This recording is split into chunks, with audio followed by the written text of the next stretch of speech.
daughters, sisters, and wives. He says they're gonna change our lives. He says be women, be girls. They'll make a better world. Invest in her. Invest in her. Invest in her.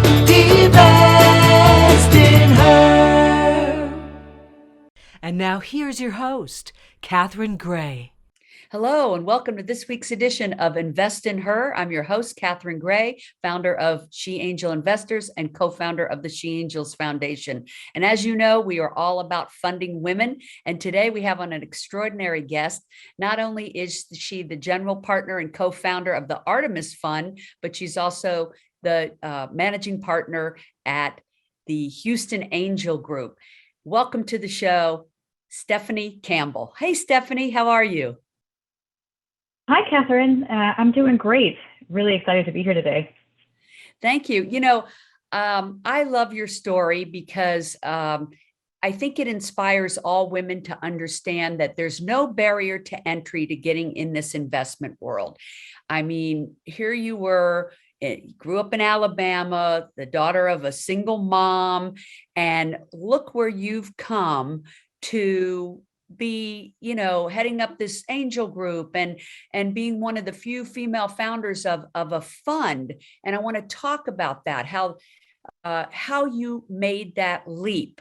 And let's get started with that. So you grew up in Alabama. That's right, Catherine. I was born and raised in Mobile, Alabama, where the original Mardi Gras comes from. I know it's Mardi Gras time. Everyone's excited about New Orleans, but the original one is from Mobile. I'll have to tell that story. I did not know that. That's right.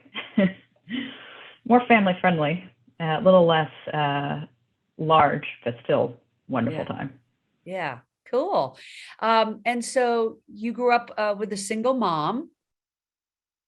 Yeah, that's right. I'm the oldest daughter of three daughters.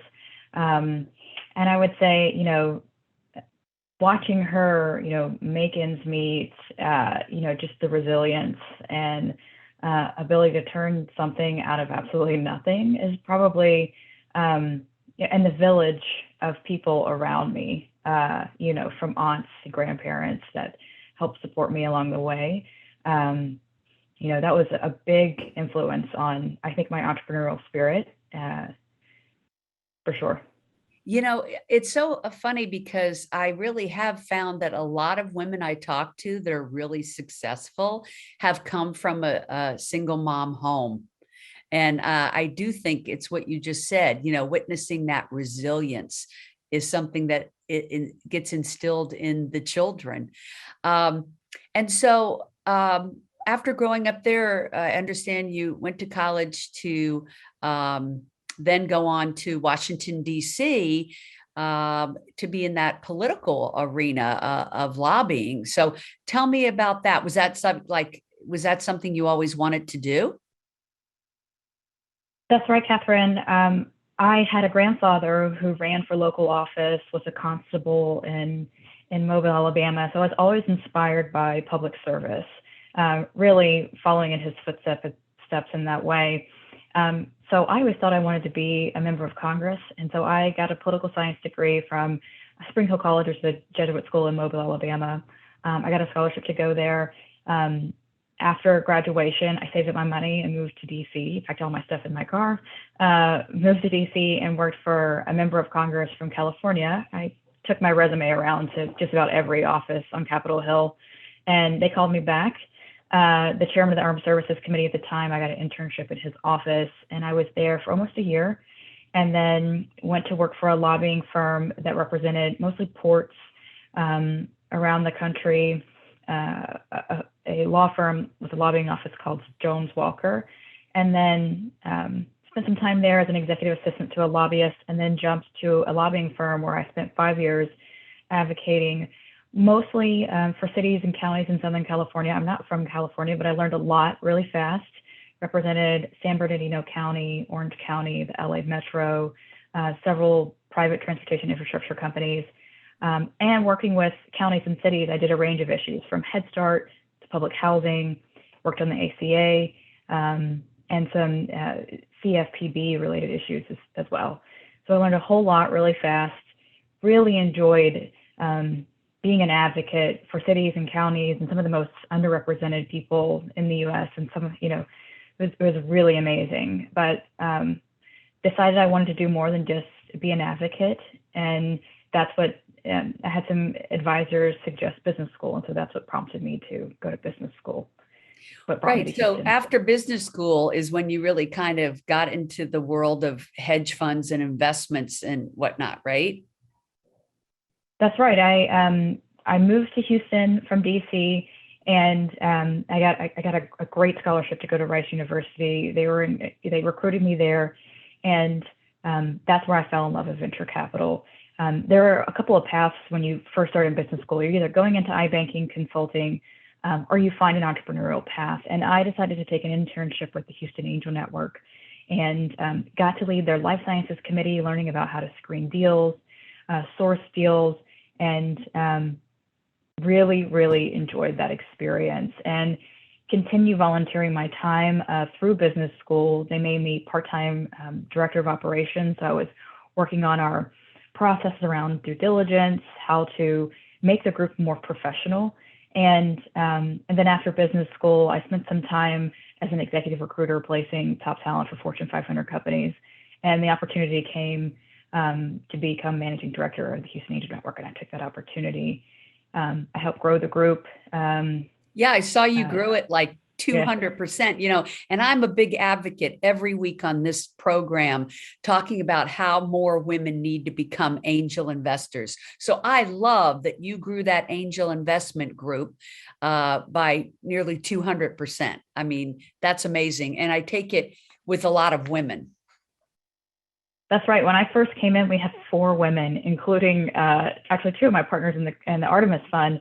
And we now have over 30 female members, and really proud of the fact that we mostly, the highest growth was in female membership. I love that. Now, how many members are in that group?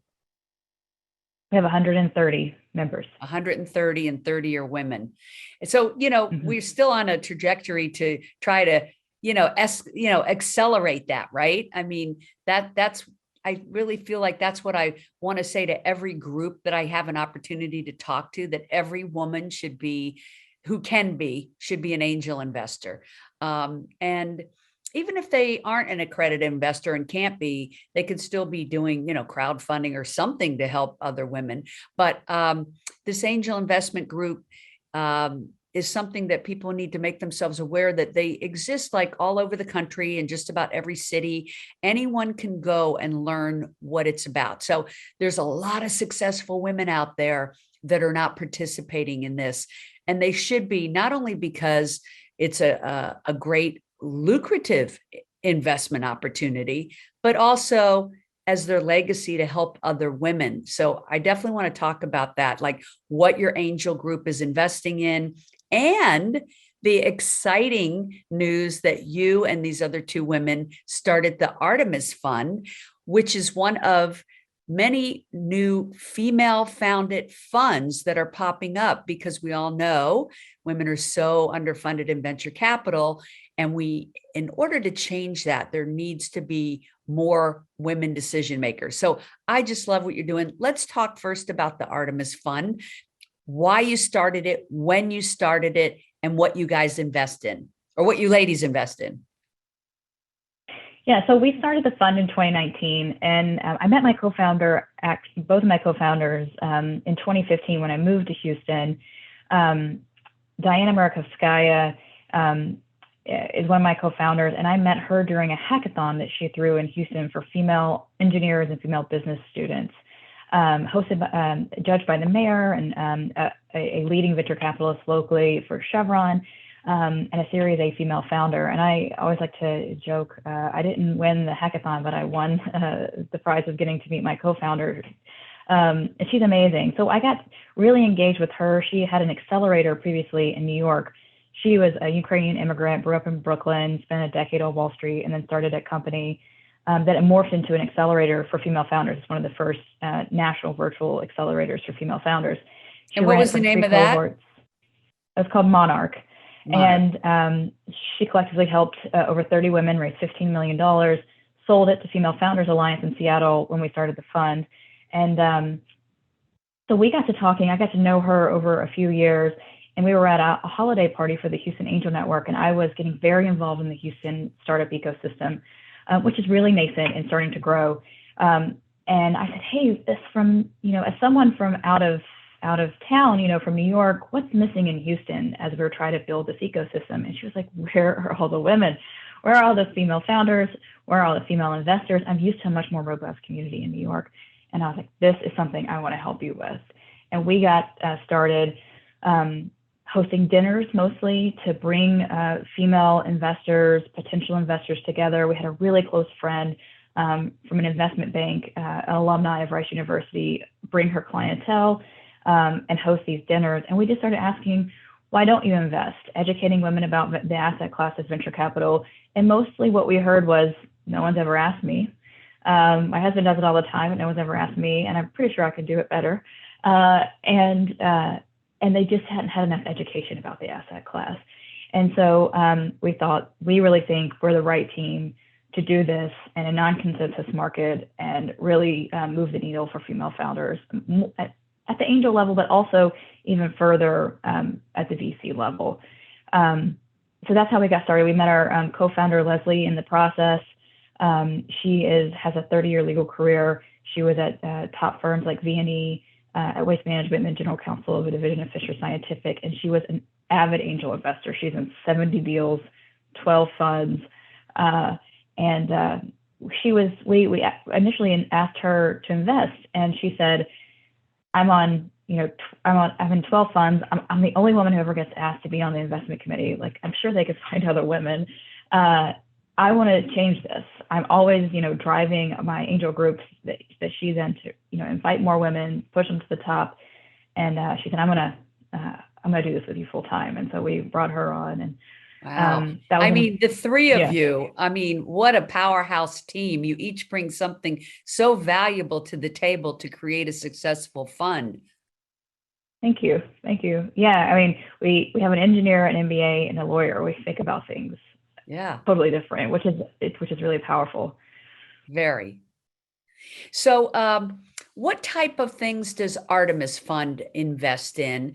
And what is the correlation with your Houston Angel Network? Does the Houston Angel Network invest in Artemis Fund?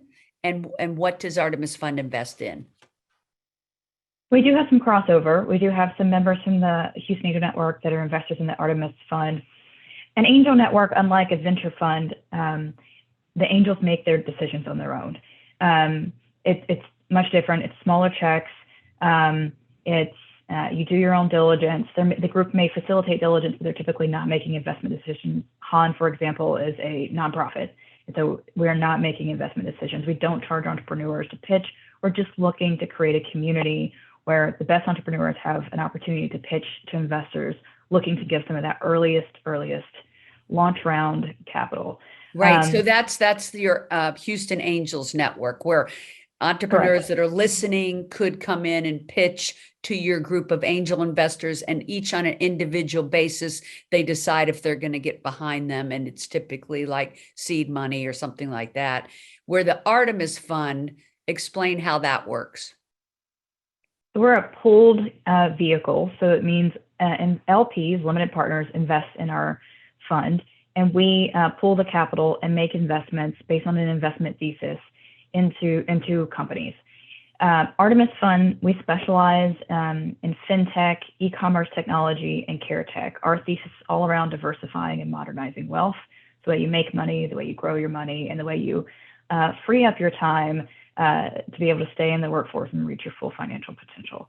And so we lead seed rounds. So typically $2 million rounds, $2 to $3 million rounds, where we write a check, set the terms, sit on the board, get heavily involved in helping the company professionalize, bring in really strong advisors to help them scale. We've done everything from help them with build financial models to recruit talent. We really believe in being a value add venture fund. but So it's women not that's just all over about the the US. money. You guys get behind them with helping with who's on their staff and how they operate and how they use their money, and Mhm. really help them, because most, let's face it, most entrepreneurs have a great idea and they really know and do well what they love and what they're good at, but the rest of it, not so much. And so getting involved with a fund like this now is helpful in that way, growing connections, having mentors. Um, at what stage could someone in one of those verticals apply to the Artemis Fund? So we're looking for companies at the pre-seed and seed stage. At the pre-seed stage, you may have an idea, you're on the cusp of launching your product.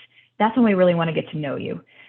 We typically invest, so we like to get to know companies early at the seed stage. You've launched your product, you've got early customer proof. Could be a couple of customers, repeat customers, and that's where Artemis usually comes in at the seed stage. That's very exciting opportunity.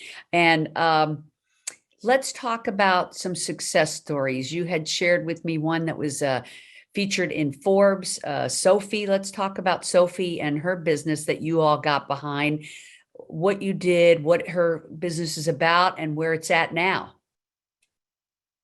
Yeah, before we go to Sophie, though, we had some pretty exciting activity this weekend at the Super Bowl. Okay. Two of our partners were engaged with Mary J. Blige. The hair, the beautiful blonde hair that she wore, that was provided by Upgrade Boutique, which is one of our investments in Houston. And then as soon as she stepped on the stage, her outfit and the outfits of her dancers were available as digital collections on DressX in partnership with her designer, and they dropped on crypto.com yesterday as well. So super exciting. We got some of the cheapest Super Bowl commercials in history. Wow, that's amazing. It was really cool, really cool. Both of them are doing fantastic. So which Sophie, one is your client? Is it crypto.com or DressX or both, or DressX. DressX is the DressX? investment, DressX.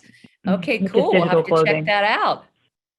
You should, yeah. They're growing super fast, and they make a huge impact. 1 out of 9 individuals buy a piece of clothing just for social media and then discard it or return it. And so if you could really decide which products get made based on demand, you could save a lot of waste. So we're really proud of, DressX is both a sustainable, highly scalable company and, doing great things for the planet. Very cool. And what category do they fall in the verticals that you focus on? They're really at the intersection of fintech and e-commerce tech. So thinking about, e-commerce, retail tech, the future of the way we consume things.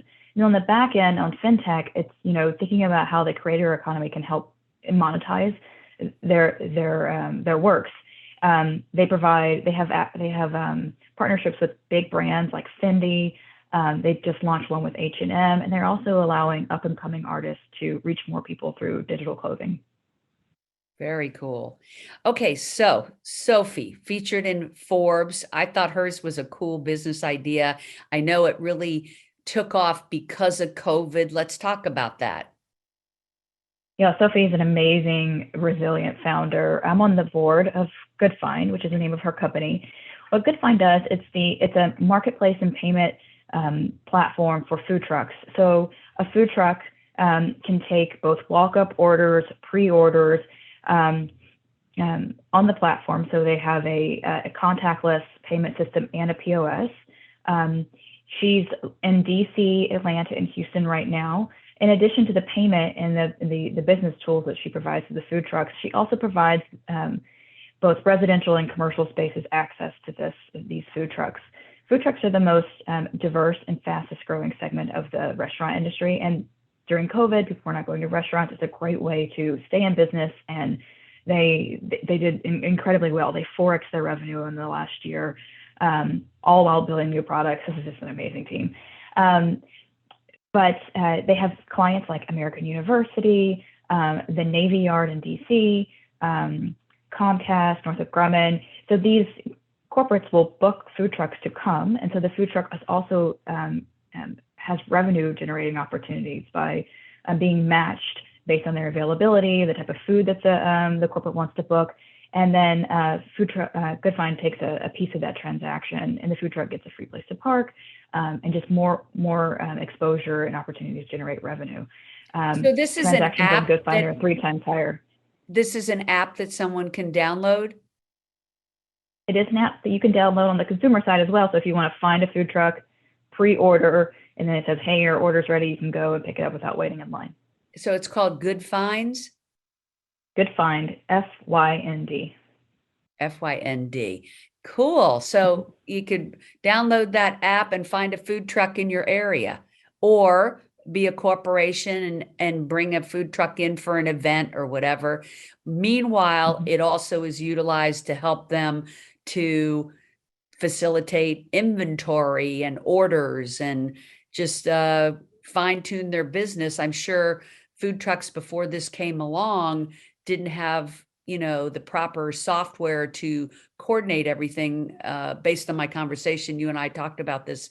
So what an extraordinary product. I think that was a cool one for you guys to get behind. Yeah, oh, they're doing amazing. And it's an amazing impact on the community too, because, you know, quite a bit of food truck owners are, they're immigrant populations, they're diverse populations. This is a great way to bring on community leaders into the financial system, where before they didn't have maybe the ability to demonstrate their ability to be underwritten for loans or insurance, or you know, to scale their business. And so having these business tools and these payment options really creates a lot of value for this community, and for an overlooked segment of the restaurant industry. And let's talk about what the Artemis Fund is focused on funding. You're focused on funding women. And it has to be a female founder or co-founder. Female founder or co-founder. How fantastic is that? And if someone wanted to invest in the Artemis Fund, because it's an opportunity to get in on the ground floor of a company, which is why people often tend to make 4 times, 10 times, 25 times, 50 times their money that they could never make in the stock market, because they're in on the ground floor. How could they reach you all? It would be the artemisfund.co. .com. Oh, .com. Okay. I had down CO, must have cut off. No worries. Okay. So Yeah. .com. Okay, great. The artemisfund.com. And do you have both female and male investors? Half of our investors are women, which is actually a pretty high percentage for a fund. That is a high percentage. That's fantastic. Half women, half men. We also have a bank, some foundations, and corporates like Carta Ventures and Wilson Sonsini, the law firm, are also investors in the fund. Oh, amazing. Well, I just love the work you're doing. You know, there's more and more female founded funds popping up. It is going to be the answer to accelerating funding for women in the venture capital world, because people tend to invest in people they identify with. So if we have more female decision makers, it absolutely will make a difference. So I really applaud you on the work you and your founders are doing. And if somebody wanted to also join the Houston Angel Network to kind of step in and start to learn about this world, how would they find them? Yeah, it's a great opportunity to educate yourself about the world of angel investing, and it's HoustonAngelNetwork.org. HoustonAngelNetwork.org. And you don't have to live in Texas or Houston to invest in either of those entities. That's right. And in fact, with HoustonAngelNetwork.org, we went completely hybrid, which is actually a benefit for those who they can't make the pitch meeting, or they they want to do it in their pajamas. We have the option to log in via Zoom now. So. Yeah, that is great. I mean, definitely some silver linings from this whole situation we've been through. Can we find you on social media? Can we find the Artemis Fund there, the Houston Angel Network? Can we find those on social? Yep, we're on LinkedIn and Twitter.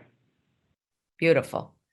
Okay, great. So thank you so much for being here and sharing your knowledge. And what advice do you have to a woman who might, like yourself, have grown up in a situation where you don't have the advantages perhaps of wealth, but you can take that path to get yourself into that investment world like you do. What's your advice to women that think that they would like to take that leap? I think it's all about education, Catherine. At every step, I took the opportunity to take an internship, or read a book, educate myself in any way I could, sometimes in the cheapest ways I could, because I think it's all about knowledge, and that's readily available these days. There's so many opportunities to get engaged online. I'll do a plug for, there's a female angel group to Vitalize Angels that our analysts recently joined. And there's more and more popping up all the time. I know you have one. I encourage you to join She Angels. I mean, I just think you got to get started and find a community that you can learn from. Right, right. We just launched an e-course called 6 Ways to Fund Your Business on our sheangelinvestors.com site. Exactly like you said, putting it in lay terms, making it simple to understand for female founders, because funding is the number one thing they need to succeed. And then with funding often comes connections and mentorship, which are just as important. So thank you for the work that you're doing. We're going to keep following you, and really appreciate having this conversation with you today. Everyone, of course, remember to follow us, She Angel Investors, on social. And thank you for tuning in. Remember to invest in her and make it a great week, everybody. Thanks so much, Stephanie. Remember, if you're looking to launch a business or grow your business, check out our e-course, 6 Ways to Fund Your Business, available at sheangelinvestors.com.